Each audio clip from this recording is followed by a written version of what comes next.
আজ মহালয়া, দেবী পক্ষের সূচনা।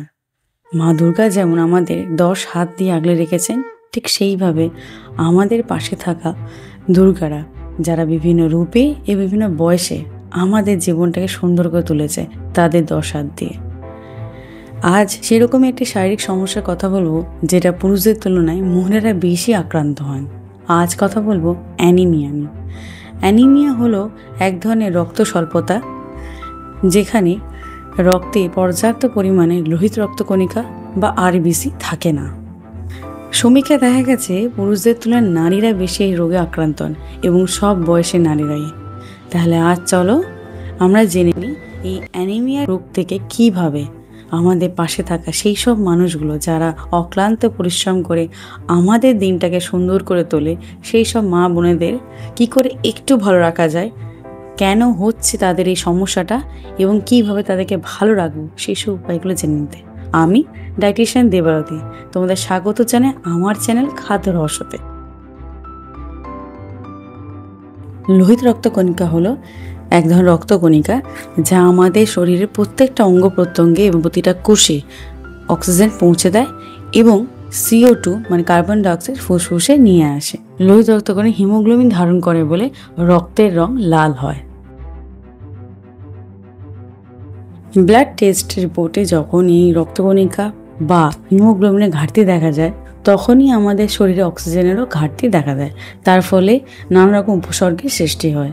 সমীক্ষায় দেখা গেছে আমাদের দেশে 15 বছর বয়স থেকে 19 বছর বয়সের মধ্যে প্রায় 60% মেয়েরা অ্যানিমিয়া দ্বারা আক্রান্ত, এবং 15 বছর বয়স থেকে 49 বছর বয়সের মধ্যে যারা গর্ভবতী তারা প্রায় 52 থেকে 53% অ্যানিমিয়াতে ভুগছে, এবং এর থেকে রেহাই বয়স্করাও পায়নি। প্রায় 60-এর ঊর্ধ্বে যারা আছেন তাদের মধ্যে প্রায় 40 থেকে 50% তো এই সমস্যার দ্বারা জর্জরিত। এই উচ্চ হারটা সব থেকে বেশি দেখা যায় আমাদের পশ্চিমবঙ্গে, আসাম আর ত্রিপুরাতে। এবার আমরা জানবো যে অ্যানিমিয়া আক্রান্ত রোগীদের মধ্যে কি উপসর্গ বা সিমটমস দেখা দেয়। দেখুন, অ্যানিমিয়া রোগের সিমটমস বিশাল বড় আকারে দেখা দেয় না সেরকমভাবে। যারা এই রোগে আক্রান্ত তারা দৈনন্দিন কাজ যেভাবে করছিল সেভাবে করতে পারে, এমনকি অনেক সময় তারা নিজেরাও জানে না যে তারা এই রোগে ভুগছে।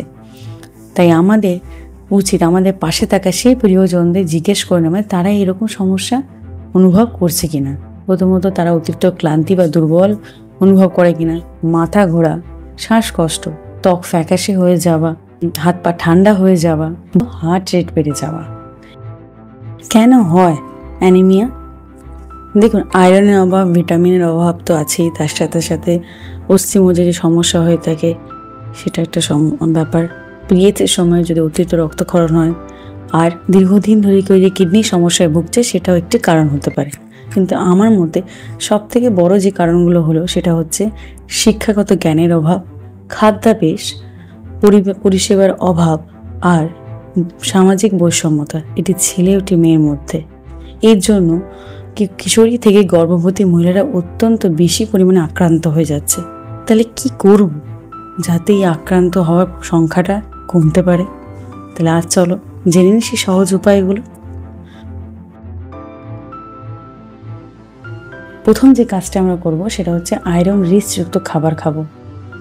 তারপরে ভিটামিন B12 বা ফলিক অ্যাসিড আছে এরকম যত খাবারগুলো নিজের খাদ্য তালিকায় আমরা যুক্ত করব, এবং এর সাথে ভিটামিন সি, কারণ ভিটামিন সি যুক্ত খাবার খেলে আয়রন অ্যাবজর্পশন বা শোষণটা শরীরের মধ্যে খুব ভালো হয়।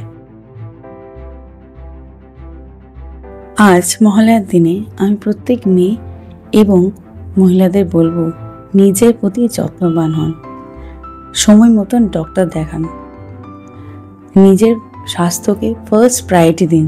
তাহলে আপনার সন্তানরা শিখবে যে তাদের স্বাস্থ্যটাও তাদের ফার্স্ট প্রায়োরিটির মধ্যে পড়ে।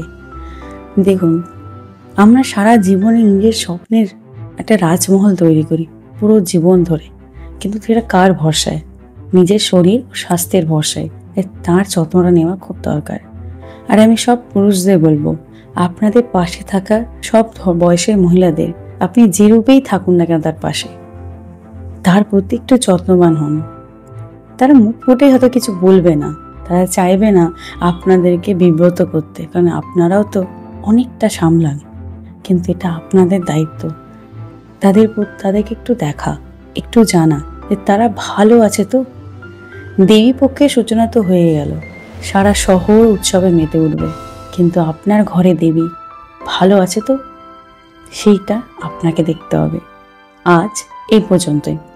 ভালো থাকবেন, সুস্থ থাকবেন, পুজো খুব ভালো কাটুক সবার। শুভ শারদিয়া।